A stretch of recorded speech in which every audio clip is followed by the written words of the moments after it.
1st Alabama Cavalry Company M, Confederate Cavalry. The breed of our horses that we are using are mostly quarter horses. During the Civil War, most of the troops that were into their cavalry units, they brought their horses from home. And their horses were either saddlebreds or Tennessee Walkers, because they were the plantation horses in the South. They were actually the best horsemen, because working on all the plantations took till 1863 before the Union Army could actually put a cavalry together. They had to get the horses, they had to train the city people that didn't know anything about horses, train them, let them ride. So it took till 2 years just to be almost to match the Confederate cavalry. They had to take care of these horses, all these mounts. They had to do all the hoof care, the shoeing, and the blacksmithing, because they had to make the shoes. And without the hoof care of these horses, no hoof, no horse. So, and if the horse isn't able to go on the field as a trooper, you're infantry.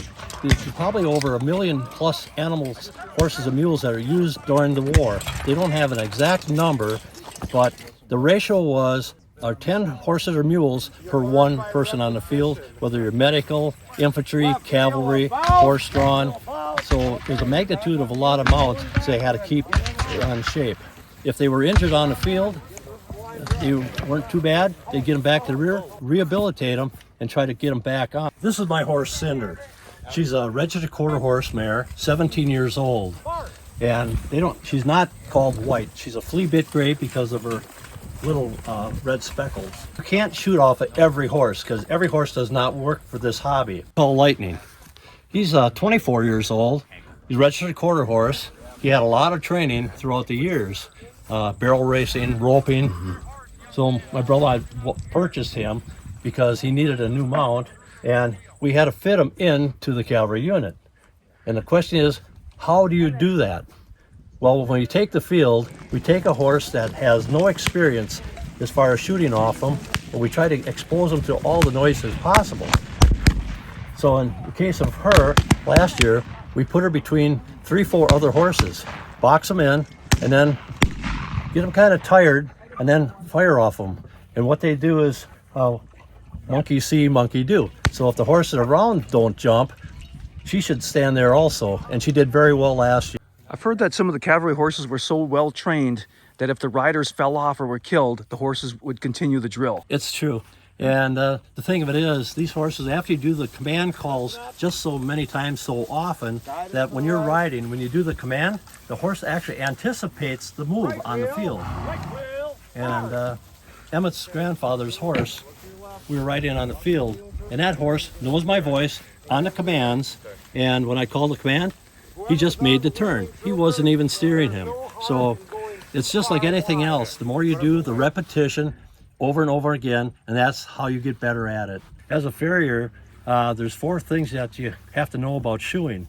And the only reason you put shoes on a horse of today is excessive wear, traction, correction, and injury. 1858 Sharps. It is a breech loader, which means you pop that down and you can load your round in. So can you load and fire from a riding position? Yep. Right onto the circle there, and it can just hang. And one of your run-of-the-mill black powder double barrel shotguns.